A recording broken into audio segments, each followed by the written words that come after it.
headsetnya. Cek, cek, cek, cek, cek. Oke, Ya, better, better. better Udah ya. Oke, lebih baik. berarti harus pakai dua-duanya emang. Oke.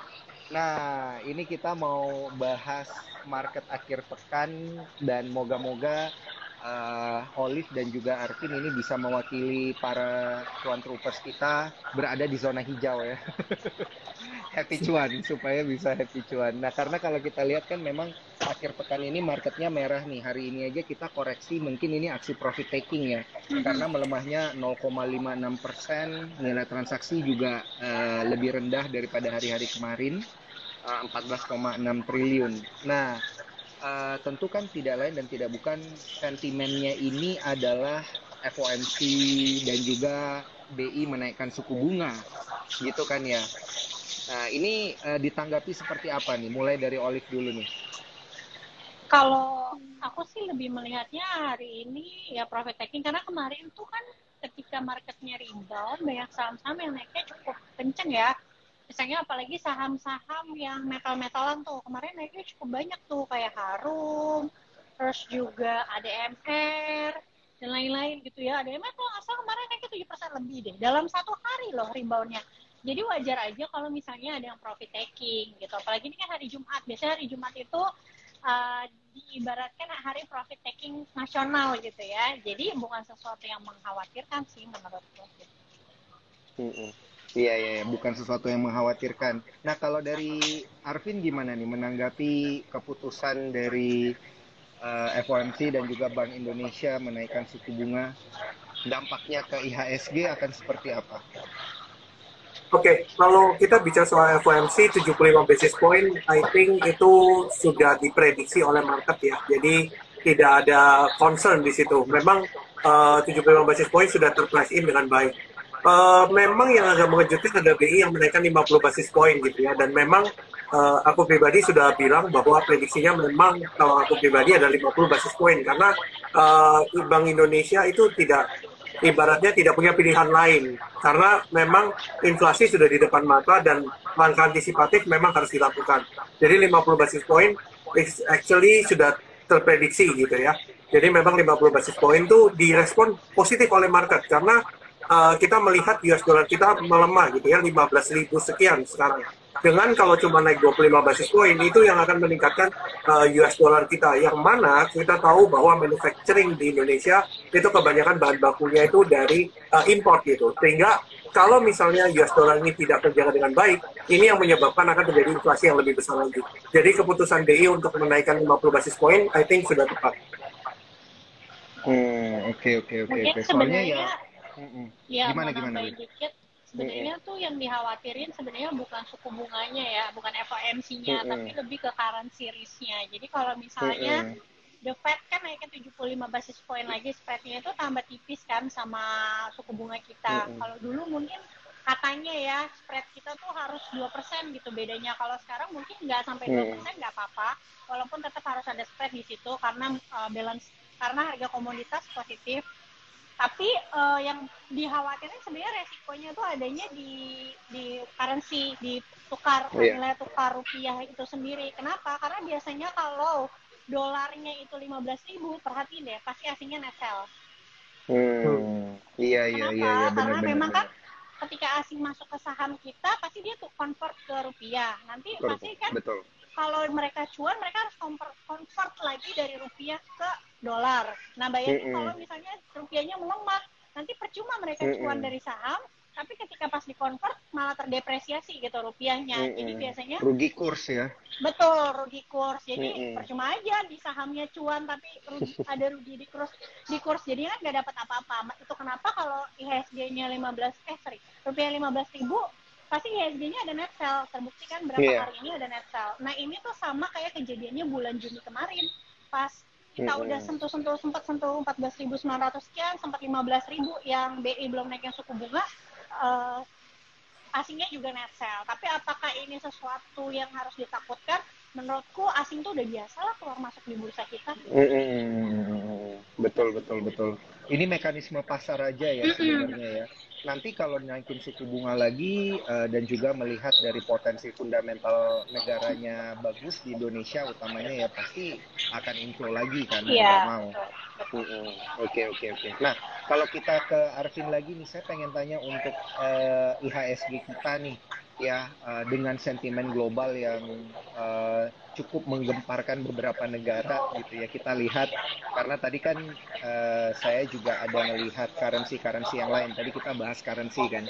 Kita ngelihat pound sterling. Pound sterling itu udah mau sentuh level terendah di 37 tahun terakhir. Wah, sadis nih semuanya gara-gara the Fed naikin suku bunga. Nah, tapi kalau kita ke capital marketnya, kita ke IHSG, bener nggak sih 7.000 atau 7.050 itu bisa jadi support yang bagus gitu, Arvin?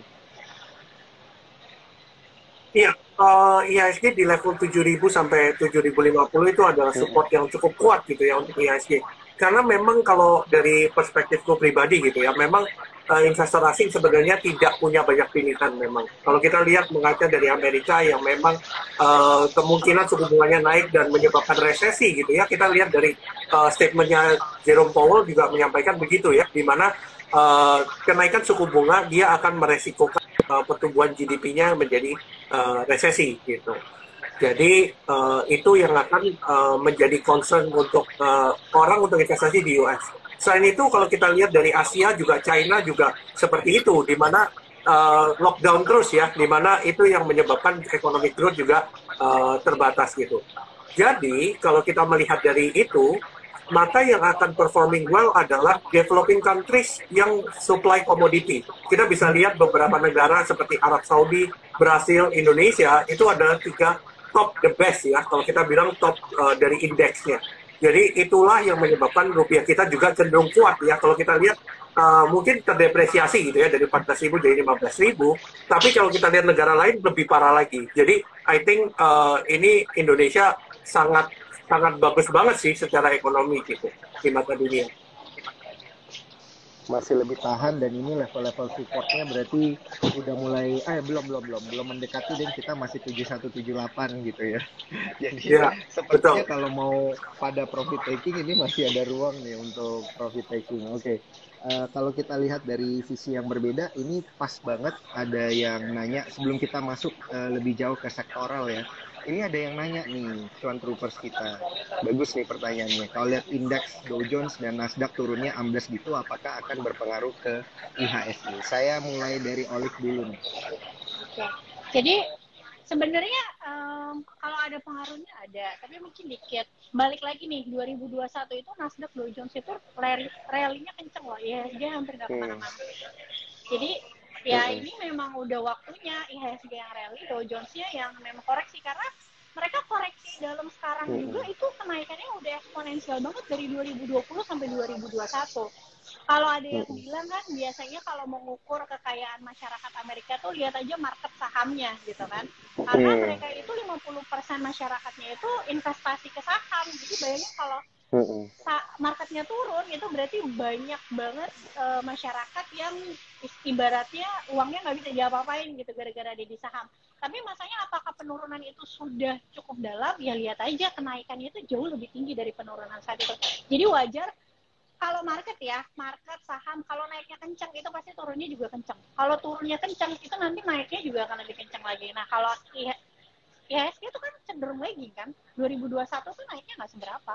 Baru sekarang ini ya, karena kenapa kita bisa naik ya, karena komoditasnya gitu, karena komoditas, karena kita trade balance-nya surplus, jadi asingnya masih bisa masuk ke sini gitu, masih pede istilahnya. Iya. Ada yang mau ditambahin nggak nih Bro Arvin? Ini menarik nih. Ada pengaruhnya nggak memang Nasdaq merah sama kita nantinya? Ya, memang korelasinya pasti ini ya, kiblatnya kita kan kiblatnya Amerika ya. Kalau kita lihat selalu ketika Dow Jones-nya merah gitu ya, kadang terjadi shake off di market kita. Termasuk ketika The Fed kemarin juga setelah ngasih statement sebelum BI, langsung shake off juga, turun dulu, baru rebound naik gitu ya. Nah, jadi memang kalau kita lihat di Indonesia sendiri itu, memang ekonominya cenderung strong ya. Jadi otomatis orang juga maksudnya dikasih koreksi ya masuk, dikasih koreksi masuk gitu. Jadi I think untuk Indonesia sih aku sendiri kalau misalnya dikasih opportunity untuk koreksi lebih dalam, I think I will put another peluru gitu untuk masuk ke IHSG. Mungkin itu sih. Oke. Nah, kalau kita lihat nih dengan kenaikan suku bunga yang signifikan dan nanti katanya mau dinaikin lagi, bisa seberapa menarik sih ini sebenarnya pasar equity kita? Coba dulu. Cek. Oh, Silakan si Olive dulu deh. Oke. Saya pikir nggak, Heng. Enggak, takutnya jawabnya bukan soalnya. Maksudnya suku bunga yang ada di Indonesia atau yang ada di dekat nih? Maksudnya yang ada di Amerika? Yang Indonesia. Indonesia sekarang naik 50, berarti udah sekitar 4,25 ya. Nah, biasanya kan kalau suku bunga itu sebenarnya equity market itu lawannya itu adalah suku bunga gitu ya kan? Karena orang akan cenderung beralih ke instrumen investasi yang lebih safe karena dikasih returnnya jadi lebih gede nih sama bank. Terus juga ekspektasinya adalah karena bunga kredit pasti ikutan naik, jadi laba bersih perusahaan akan turun gitu ya, atau misalnya permintaan pinjaman ke bank-bank akan menurun, kan secara teorinya seperti itu gitu ya kan. Nah, biasanya kalau kayak gitu marketnya pasti koreksi. Contoh misalnya 2013 sampai 2015, tapi ada koreksi di situ. Tapi koreksinya tidak bertahan lama gitu. Pada akhirnya market akan market ya itu price in dan juga market akan sudah terbiasa. Kalau misalnya harga sahamnya udah murah, pasti pada akhirnya diambil-ambil juga kok sama pelaku pasarnya gitu. Jadi apakah nanti masih ada koreksi besar lagi? Kebiasaan aku nggak tahu. Cuma kalau aku lihat kayaknya bottomnya kita udah di Mei Juni kemarin deh. Mungkin aja ada koreksi lagi, tapi bottomnya udah di Mei Juni kemarin. Itu kalau menurut pandanganku pribadi ya. Bisa juga salah. Oke.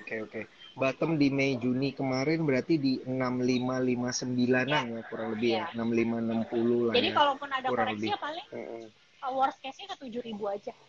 Gitu. Nah, balik lagi nih, tapi IHSG koreksi itu belum tentu semua sahamnya koreksi. Karena IHSG indeks saham gabungan, di situ sahamnya adalah saham yang bobotnya gede-gede. Contoh paling gampang itu pas kemarin IHSG itu sempat false breakout. Itu yang bikin breakoutnya itu saham kayak Bank BCA, Bank Mandiri loh. Tapi kalau kita lihat Bank BBRI-nya aja, itu masih lagi nggak kemana-mana gitu.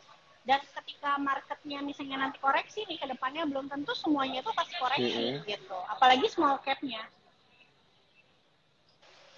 Betul. Ini Arvin kayaknya ke exit nih kalau nggak salah nih. Oke, sinyalnya ya. Coba ku invite lagi ya, Arvin ya. Arvin. Siap. Ini invite. Oke deh. Kita sambil nunggu Arvin, kita ngobrol-ngobrol dulu nih, Olive. Nah, kalau misalnya emang kondisinya seperti itu, apakah saham perbankan ini bisa jadi lebih diminati lagi? Karena kan profitabilitasnya meningkat dong harusnya kan, naikin suku bunga. Iya. Nah, kalau kemarin itu naiknya cuma 0,25 BPS, jadi ketika suku bunga BI-nya naik, belum tentu bunga kreditnya juga ikutan naik gitu. Apalagi kalau misalnya cuma 0,25 BPS seperti itu ya. Nah, tapi kan sekarang udah naik lagi nih 50 BPS.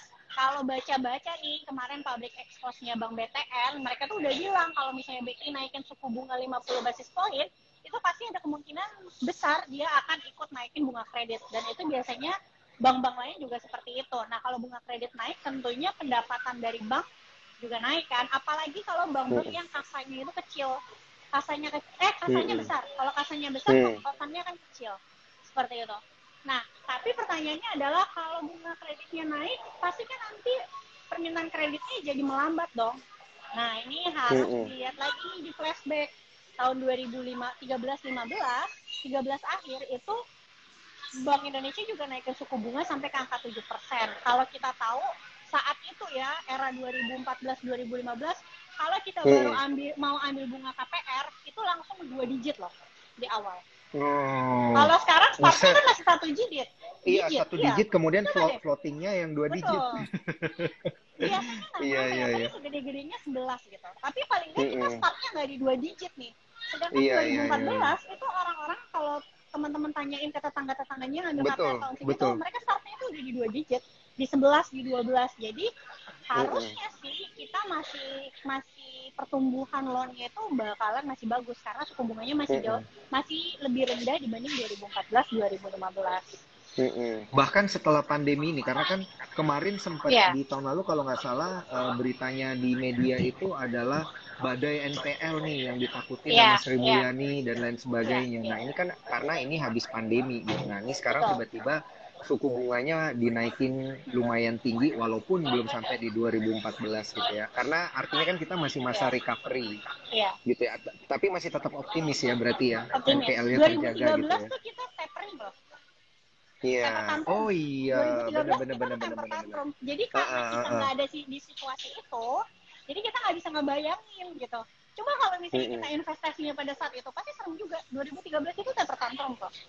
Gitu. Dan jangan lupa, kita tuh windfall efeknya sekarang itu jauh lebih tinggi dari pada waktu itu. 2014-2015 setahu kok ada komoditi boom deh. Kan kita ada komoditi boomnya tuh 2009-2010 kan.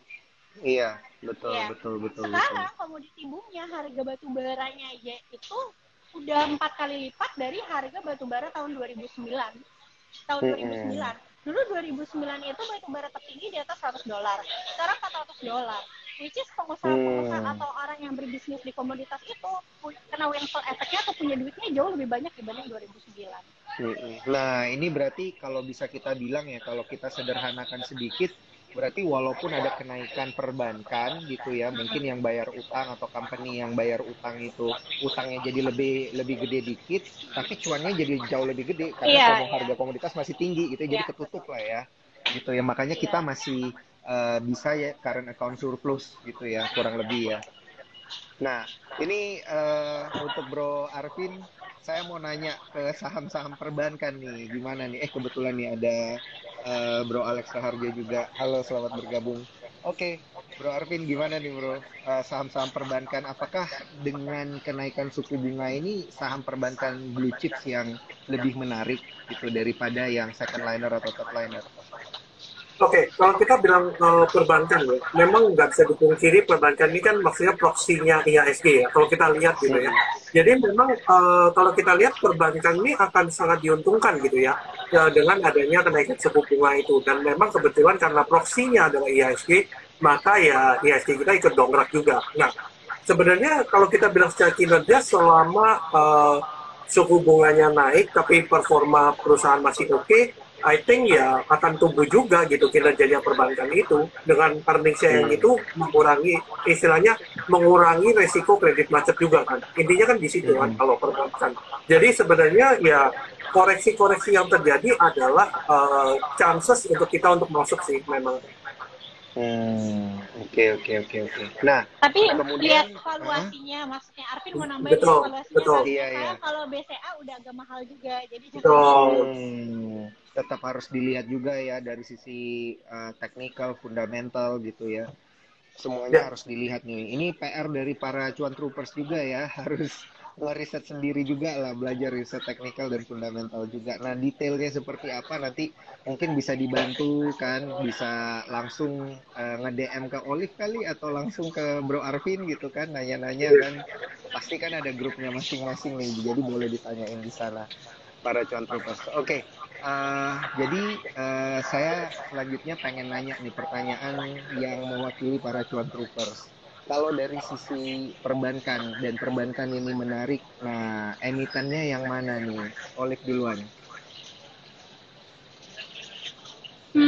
Ya, yang pasti yang konvensional ya. Soalnya kalau yang digital kan lagi masih kena efek The Fed kan. Digital tuh kan sebenarnya bank digital harusnya masuknya ke tech related gitu. That's why pergerakan harga sahamnya tuh beda ya sama yang konvensional. Kalau saham yang mana itu tergantung sebenarnya sama risk appetite-nya teman-teman sekalian.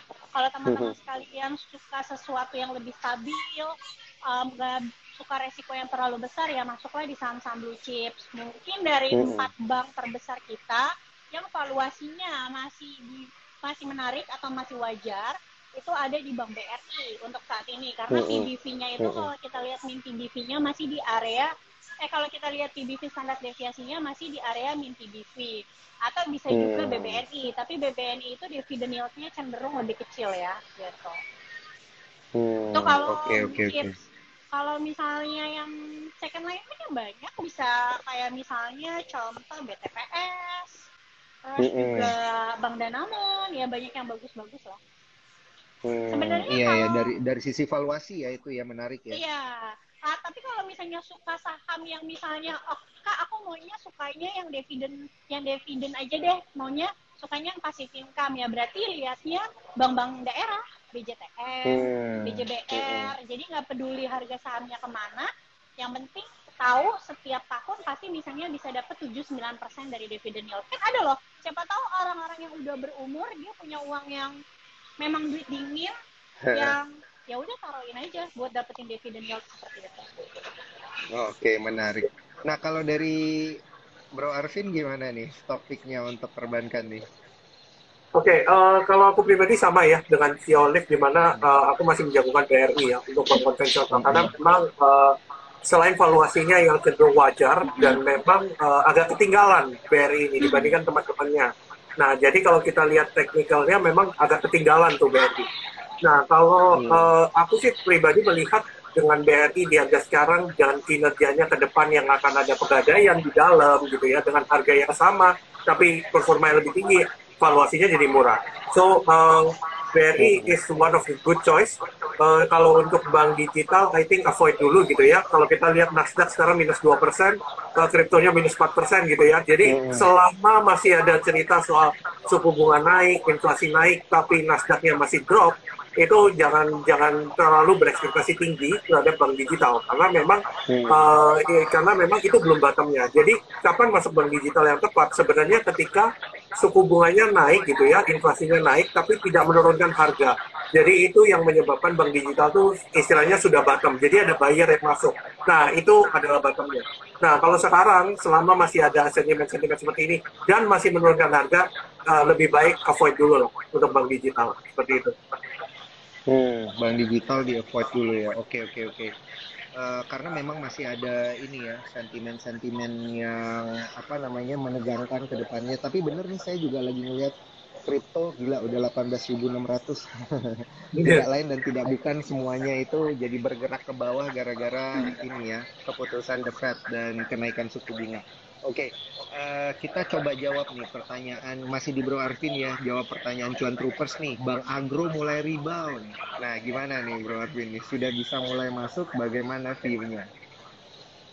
Oke, Agro sebenarnya sekarang lagi mantul di support kuat ya. Kalau kita lihat support kuatnya sekarang di 600 sampai 620. I think ini adalah kebalikan arah dari Agro. Cuma kita harus sadar juga Agro itu related sekali sama BRIS ya. Ini kayak satu saudara gitu. Nah, jadi BRIS ini kan memang ada digadang-gadang melakukan corporate action, yaitu right issue. Nah, jadi memang kalau kita bicara soal agro, karena agro ini sentimennya sangat digital, mungkin kalau daripada agro, mungkin aku pribadi gitu ya, mungkin akan lebih melirik BRIS daripada agro. Gitu sih. Oke. Iya, soalnya ini kayaknya dia udah mantul dari support year to date-nya dia ya. Wah, apakah bisa bottom fishing? Itu Iya, selalu betul. yang jadi pertanyaan dari Cuan Troopers nih.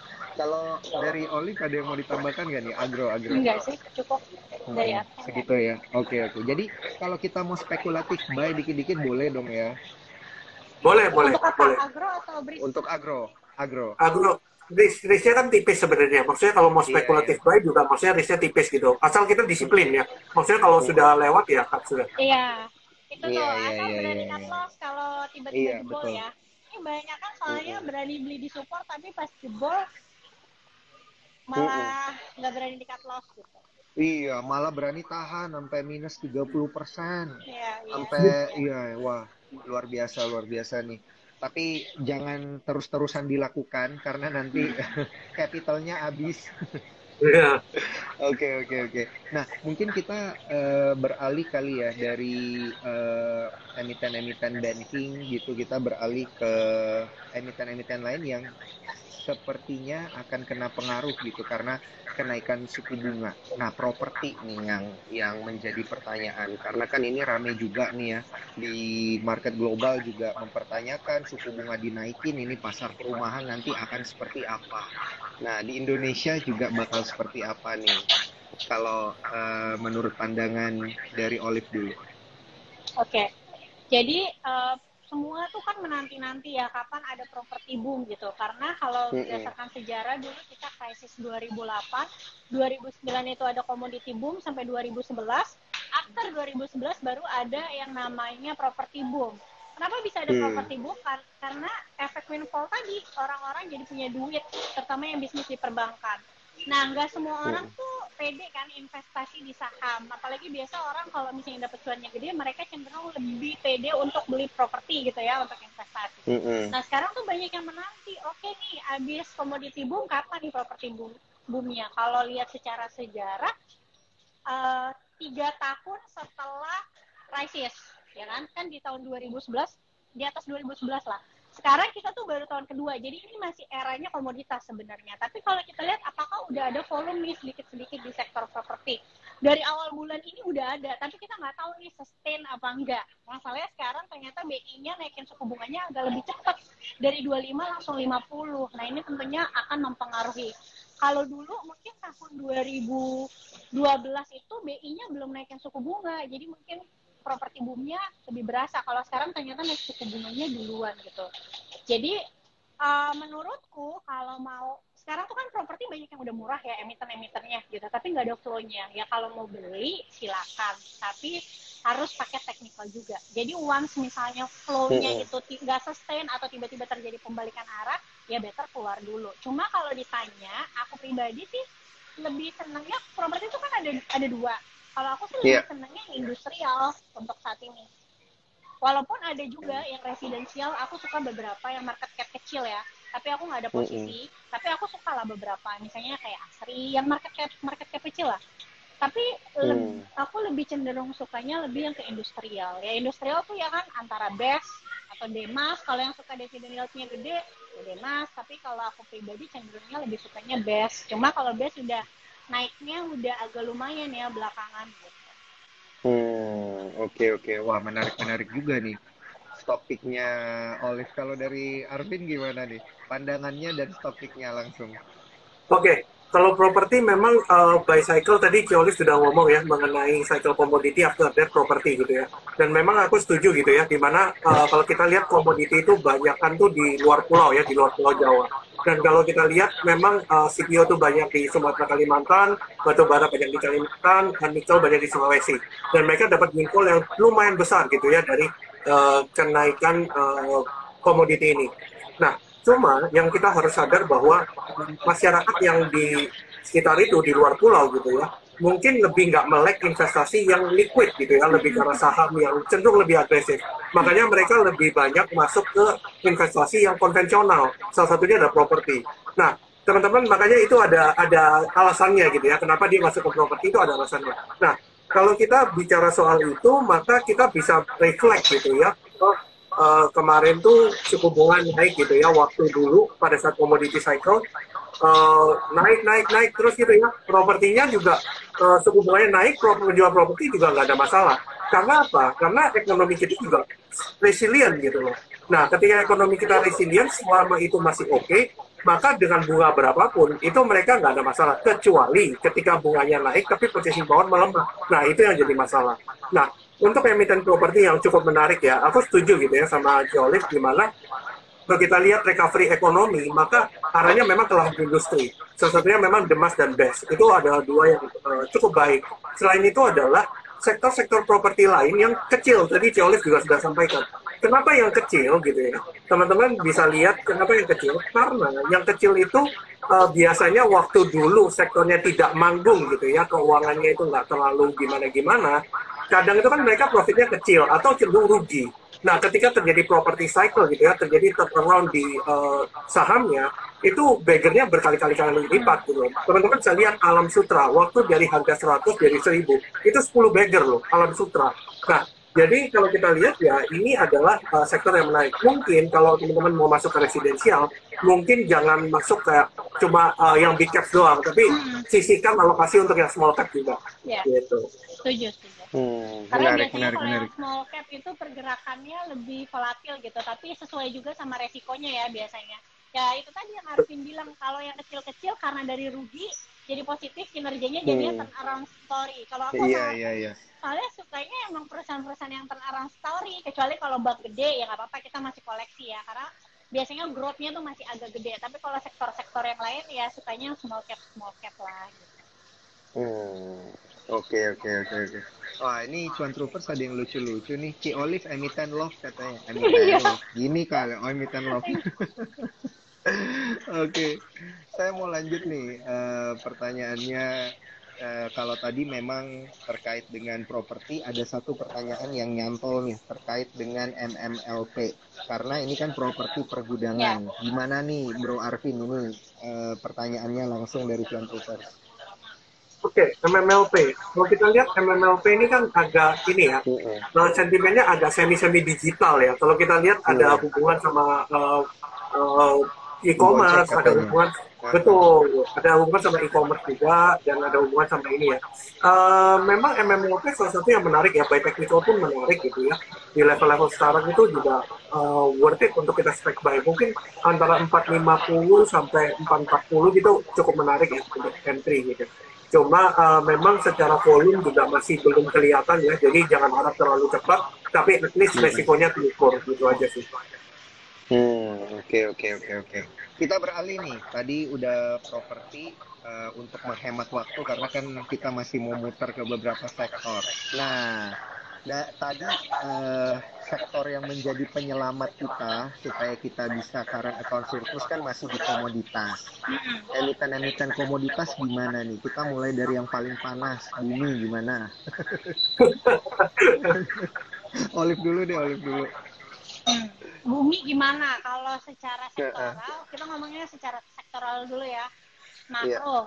Secara makronya masih mendukung. Harga acuannya masih tinggi ya. Harga acuannya masih tinggi ya, berarti ya masih bagus lah untuk saham-saham coal, bukan cuma bumi loh.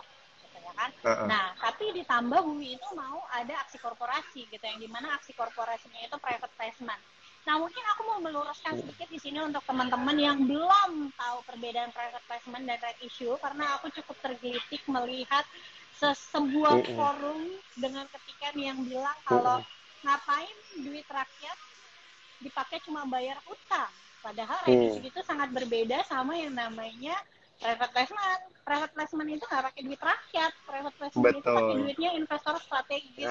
Jadi salah kaprah kalau misalnya dibilang private placement pakai duit rakyat. Kalau right issue iya, karena semua pemegang saham itu punya kesempatan untuk membeli. Tapi kalau private placement itu tidak, cuma investor strategis aja. Nah, mungkin sekarang logikanya paling gampangnya gini deh.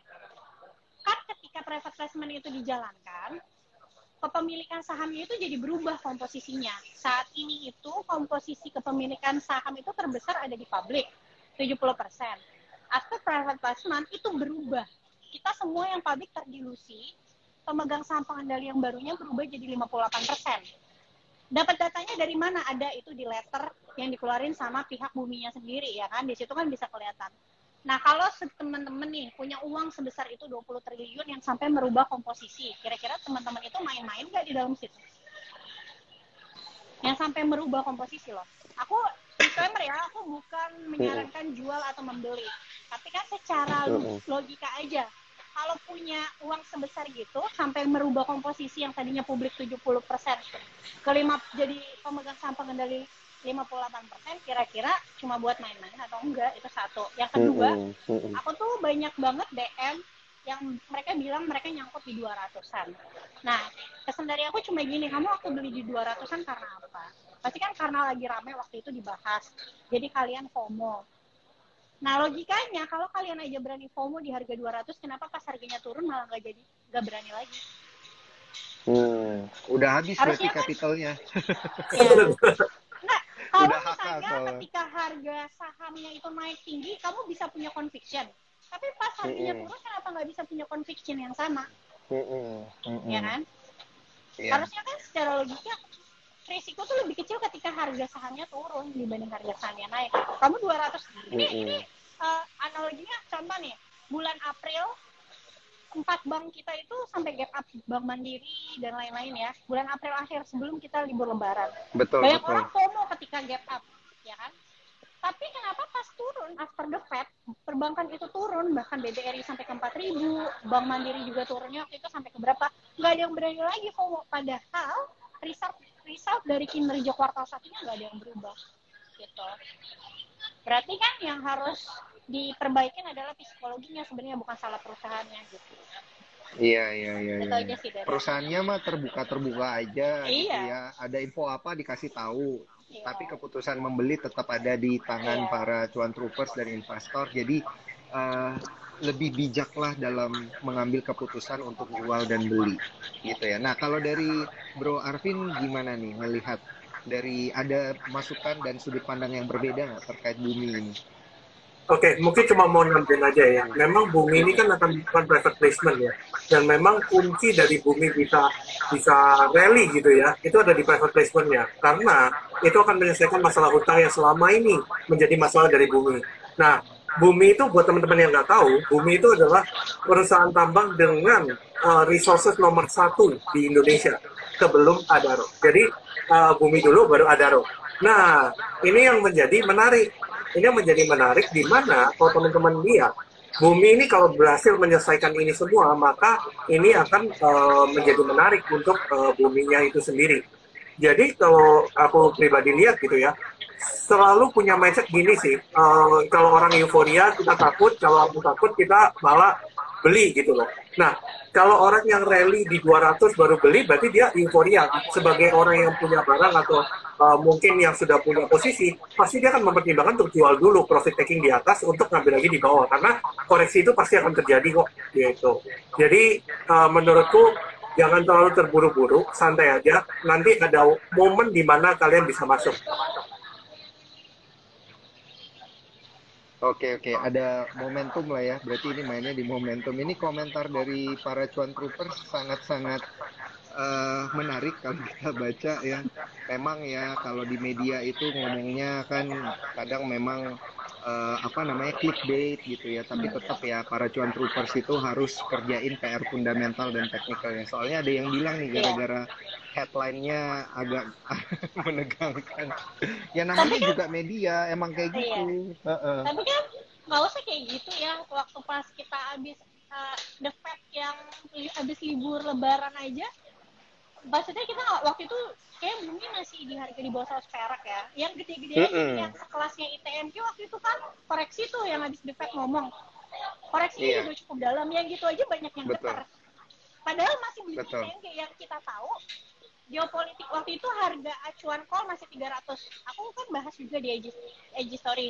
Aku bilang ini masih bisa lebih tinggi dan masih banyak yang nggak percaya kuartal 2 call masih akan tetap pada bagus nih laporan keuangannya. Ternyata benar kan terbukti. Jadi ya memang wajar sih harga saham tuh ketika turun mau apapun sahamnya ya getar juga. Iya, wajar. Gitu. Itu wajar aja. Balik lagi ya, cuan troopers namanya juga mekanisme saham, perdagangan dan pasar modal. Oke, kalau topik gitu. Tadi kan kita baru bahas satu. Kalau komoditas topik dari Olive dan Arvin ini yang mana? Dari Olive dulu deh. Ini apa, batu bara? Ya komoditas selain batu bara juga nggak apa-apa.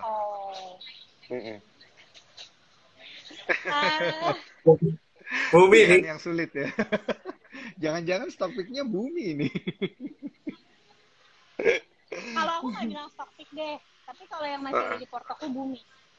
Kalau bisa dibeli, maksudnya bukan ajakan untuk membeli ya. Bukan ajakan membeli. Tapi kalau misalnya mungkin mau yang agak santai, Ci aku risk appetite-nya nggak di situ Ci, nggak masalah, bisa pilih Adaro atau PT Iya, iya, iya. Batu bara kan juga banyak ya yang lain-lain Iya, iya, yang iya. Bisa supporting ada supporting batu bara kayak Doit tadi ada yang kok komentar Doit loh. Itu kayaknya oke Iya, juga tuh untuk iya, dilirik. Doit oke. Doit oke-nya Mm-mm. kenapa? Karena dia akuisisi tambang di Australia kan tahun lalu. Mm-mm. Jadi Betul. pasti potensi pertumbuhan pendapatannya itu akan signifikan banget di tahun ini. Kuartal Hmm. 1 kenapa harganya turun ya karena ternyata resultnya di luar dugaan ya, tapi kuartal 2-nya udah mulai membaik gitu. Iya, iya, iya, Terus iya, bener. ditambah lagi buyback-nya juga dilanjutin. Jadi waktu kemarin karena harganya udah keburu naik kenceng, akhirnya buyback-nya di stop kan, tapi masih ada sisa Hmm. dana. Sekarang kalau baca berita lagi dilanjutin lagi kok buyback-nya. Iya, dilanjutin lagi emang buybacknya ya. Katanya apa namanya masih ada dana 50% dari yang kemarin untuk buyback. Wah, itu lumayan tuh berarti Iya, untuk apa namanya mengerek harga lah kurang iya. lebih ya. Tapi jangan Sebenarnya, pernah iya, ini ya FOMO ya, jangan iya. FOMO ya dengan ini ya. Mungkin kalau untuk teman-teman yang belum paham sebenarnya untuk apa sih perusahaan melakukan buyback, itu bisa Mm-mm. macam-macam. Pertama mungkin karena dia nanti bagi dividen, ketika buyback kan saham beredarnya dibeli, berarti dia bagi dividen ke publiknya jadi lebih sedikit. Yang kedua Mm-mm. adalah perusahaan merasa harga sahamnya saat ini tidak mencerminkan nilai wajar dari perusahaan itu sendiri. Mm. Dalam artian Mm-mm. adalah mereka merasa ya under value, that's why mereka beli. Gitu. Oke, oke, oke, oke. Kalau dari Bro Arvin gimana nih? Oke, mungkin aku kasih gambaran dikit ya mengenai batu bara ya. Gini, perusahaan batu bara di tahun ini itu ada beberapa yang membagikan dividen untuk tahun buku 2021. Dan kita tahu semua bahwa di tahun 2021 mereka punya ambisi juga bagus gitu ya. Dengan harga saham yang sekian, dividen yieldnya bisa mencapai 10% kadang, 8-10%. Teman-teman perhatikan, teman-teman perhatiin ya, ketika yieldnya itu 8-10%, maka saham itu akan ARB. Nah, ketika yield itu 8-10%, saham ARB, nanti suatu saat tahun depan itu akan membagikan dividen tahun buku 2022. Berarti harga sekarang itu sangat murah untuk saat ini. Nanti tahun depan kemungkinan harga sahamnya akan naik mengikuti dividennya supaya dividennya itu sesuai dengan harga sahamnya gitu loh. Jadi perusahaan batubara, I think di harga sekarang dengan performa coal yang masih harganya $400 itu masih cukup murah saat ini. Tapi perhatikan teknikalnya seperti apa. Kalau aku pribadi mungkin aku akan melihat perusahaan-perusahaan yang masih geraknya agak lagging gitu ya. Salah satunya ada Indika Energy. Karena kalau teman-teman lihat ada RUH 4.200, Indika masih agak terlambat nih, ketinggalan. Nah, memang secara fundamental mungkin tidak sekinclong atau sebagus Adaro gitu ya. Tapi Indika itu ada salah satu yang bisa kita pertimbangkan. Karena dia by historical, Indika itu geraknya itu lebih volatile dan lebih cepat kadang gitu loh. Jadi ini adalah salah satu yang bisa kita pertimbangkan. Satu lagi ya Bumi gitu. Karena memang kita bisa lihat kalau dengan catatan ya private placement-nya berhasil. Kalau private placement-nya berhasil, ini akan game changer buat Bumi. Gitu. Oke, oke, oke. Berarti turnaround story-nya itu mungkin tidak bisa langsung kelihatan efeknya ya, Iya. gitu ya. Karena kan memang dikatakan bumi akan net cash-nya itu di tahun depan gitu ya, setelah Iya. semua ini settle gitu ya. Jadi ya memang kalau berharap ada kenaikan yang signifikan di emiten tersebut ya memang harus nunggu ya translasinya nanti Iya. akan seperti apa.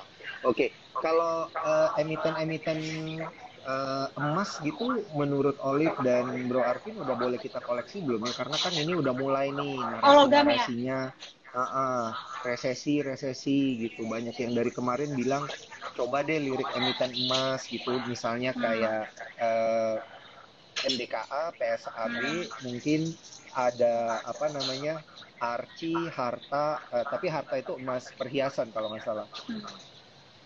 Gimana Oke. dari Olive dulu ya? Jadi mungkin kalau teman-teman yang belum tahu kenapa isunya resesi tapi harga emasnya turun. Padahal biasanya emas itu dianggap sebagai Betul. safe haven ketika ekonomi dunia itu sedang tidak baik-baik saja. Jawabannya adalah karena suku bunganya terus naik.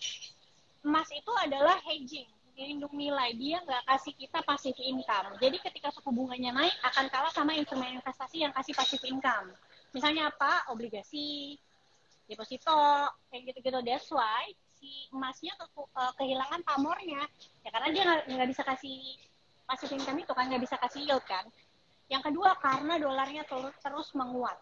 karena di pairingnya sama dolar, jadi untuk investor yang dari negara-negara yang tidak memakai mata uang dolar, itu ketika membeli emas karena harus ke dolar, jadi terkesannya mahal. That's why karena demand-nya terhadap emas itu karena demand-nya terhadap emas itu berkurang, ya akhirnya harga emasnya itu turun gitu. Tapi kalau waktu itu aku sempat datang ke acaranya BCA World Summit, itu mereka meyakini pembicara-pembicaranya itu kan dari fund-fund besar semua ya. Memang untuk dalam waktu dekat emas itu masih akan terkoreksi, tapi secara jangka panjang mereka meyakini justru nanti akan ada pembalikan arah. Apalagi sekarang banyak negara-negara yang pengen lepas dari belenggu dolar kan. Jadi mau lepasin diri gitu, mau balikin kayak dulu lagi, mata uangnya mau dikonvertnya ke logam lagi, ke emas lagi gitu, bukan bergantung sama dolar lagi. Nah, apakah sahamnya menarik? Kalau aku ngelihat MDKA tuh bukan emasnya sebenarnya, lebih ngelihat ke kupernya. Gitu. Jadi kalau misalnya logam-logaman dibanding emas, aku lebih suka yang kayak aluminium gitu, atau sekalian aja kupernya. Iya, karena kalau nggak salah memang ada ceritanya juga ya bahwa MDKA itu memang bukan cuma emas, tapi kopernya juga ini menarik untuk diperhatikan sebenarnya. Gitu. Oke. Kalau dari Bro Arvin gimana nih? Oke, aku ada salah satu yang ini ya, yang tertarik sekali dengan emas ya, karena memang kalau kita lihat proyeksi ekonomi ke depan kan memang resesi ya, terutama di Amerika Serikat dan Eropa terutama. Dua kontinen ini yang agak bermasalah nih dengan pertumbuhan ekonomi gitu ya. Dengan adanya sentimen resesi itu, memang harga emas itu akan cenderung naik gitu ya, kalau kita lihat secara jangka 1 tahun atau 2 tahun ke depan. Jadi sebenarnya apakah emiten emas ini menarik? Menurutku menarik, tapi jangan harap terlalu cepat gitu ya. Tadi Fioret sudah bilang gitu bahwa memang secara view jangka pendek, memang dengan naiknya suku bunga itu akan karena pairingnya dengan dolar ya, emasnya ini turun terus gitu. Tapi secara 1 tahun 2 tahun itu akan menjadi consideration kita, boleh coba lirik deh saham-saham yang mungkin berkaitan dengan emas, BRMS, PSAB, beberapa saham itu boleh dilirik. Terutama kan ada beberapa emiten emas yang kemarin tuh naiknya luar biasa gitu ya, karena euforia, sekarang kena koreksi. Nah, itu ada kesempatan kita untuk ambil gitu, bukan malah takut ngelihat harganya turun. Menurutku sih gitu. Iya. Wah, menarik nih ya. Bro Arvin ada singgung BRMS gitu. Ini menarik nih BRMS karena kemarin kita habis Instagram Live juga bareng Pak Reno, direkturnya BRMS. Itu katanya di tahun-tahun selanjutnya di Q4 sama 2023, 2024 itu nanti ceritanya bakal tentang emas semua katanya.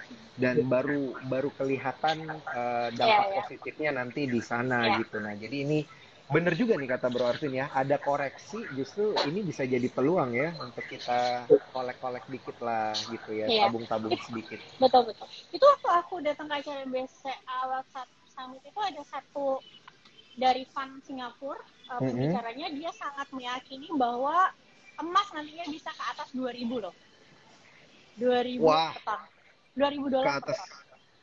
Gila. Karena 1.600 tapi ini targetnya kan? Targetnya jangka panjang banget jangka pendek tuh udah pasti lah karena suku bunga naik lagi.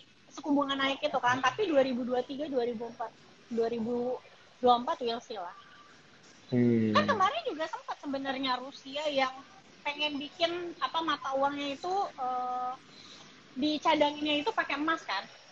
Iya. Tapi masih sempat ditolak, ya maju mundur lah, kita lihat lah nanti. Kita lihat nanti, tapi ya kembali lagi kalau misalnya kita bermain dengan sentimen jangka panjang ini berarti kapitalnya juga harus disiapin ya. Iya, kapitalnya mentalnya juga harus disiapin. Harus sesuai sama gaya investasinya teman-teman. Kalau teman-teman nggak kayak gitu gaya investasinya, and then ya udah nggak usah, cari aja yang misalnya sukanya main cepat. Ya berarti mainnya momentum investing yang lagi top, tapi jangan lupa taking profit sebelum dibawa turun lagi gitu. Iya, benar.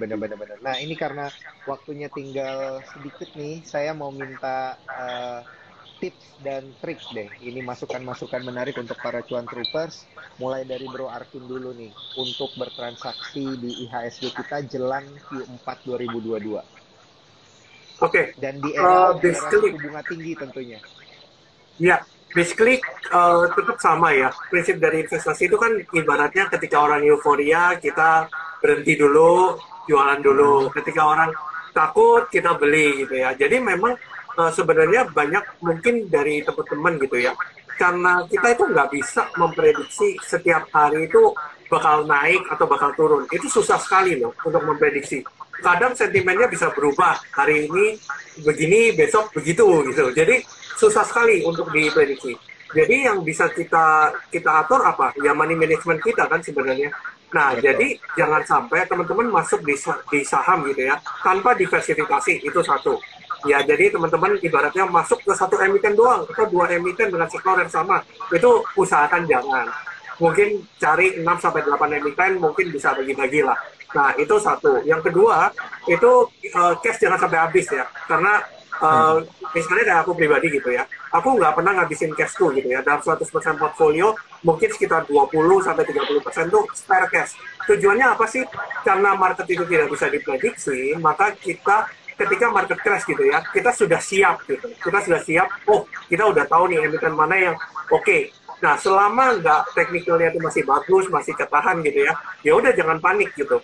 Dan itu kan ibaratnya sering banget orang mengambil keputusan yang salah karena dia nggak punya cash gitu. Ketika kemarin tuh marketnya drop dulu, habis itu rebound. Hmm. Ketika drop itu karena nggak punya cash, akhirnya jual saham di ARB.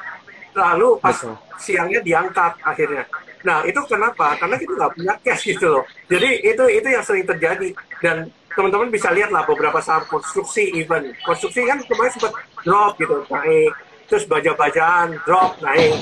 Jadi itu sih, jadi lebih ke arah money management ya menurutku. Mm-mm. Tetap manajemen yang harus dijaga ya. Kalau dari Olive gimana nih tips dan juga masukan untuk para controllers? Kalau dari aku, emang mungkin teman-teman gini aja deh, yang paling simpel sebelum masuk saham nih, pikirin dulu risknya. Jadi jangan potensi cuannya dulu, karena itu biasanya nanti akan berpengaruh terhadap gaya trading atau gaya investasi kalian. Jadi misalnya kalian mau masukin duit nih, katakan beli saham 10 juta. Oke, kalau misalnya sahamnya sampai turun 5%, berarti saya akan kehilangan uang 500.000. Siapkah saya? Kalau nggak siap, berarti size-nya diturunin.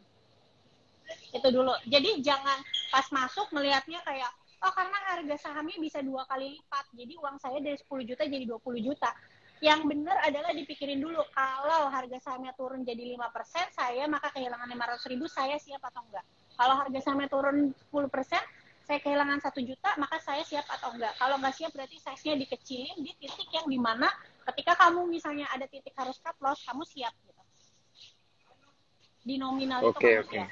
Udah itu aja. Oke, berarti dari Bro Arvin ini lebih ke money management dan dari Olive lebih ke psikologi tradingnya yang benar seperti apa gitu ya, yang harus dipertajam sih memang, Iya. apalagi Karena untuk para itu trader nih.